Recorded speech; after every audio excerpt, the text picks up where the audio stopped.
Hi guys, in this video today I'm going to be teaching my cousin Matt how to clean the engine bay on his Ford Focus. Now we're not actually going to be using loads of different tools. In fact, all I've really got here is some all-purpose cleaner, a few brushes, a few cloths, but one other little thing as well, which I'm going to show you in a moment's time. But before we do that, Matt, tell us a little bit about this engine bay, because I don't think anybody has ever cleaned it. I don't think they have too. It's 25 years old this year. It's absolutely filthy. I'm hoping we can restore some of this original yellow paint and get it looking a bit better. Dirt-wise, this had oil from a previous leak, and the rest of it was just a result of not being cleaned in 24 years.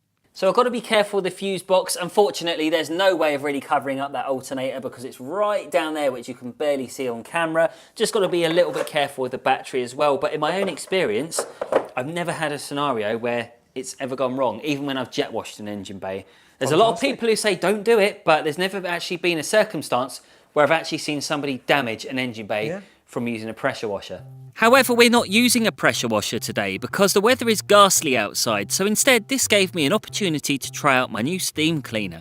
The first task was to spray an APC on the underside of the bonnet. The reason why I'm using this is because it's always been a go-to favourite of mine. Whenever I've cleaned engine bays, it's either used a citrus pre-wash or use an all-purpose cleaner. This is my first time using the Aquarius Pro, and I was hopeful this new commercial steamer would do a better job than my previous domestic Karcher. Let me just get a rag. That is slightly incredible.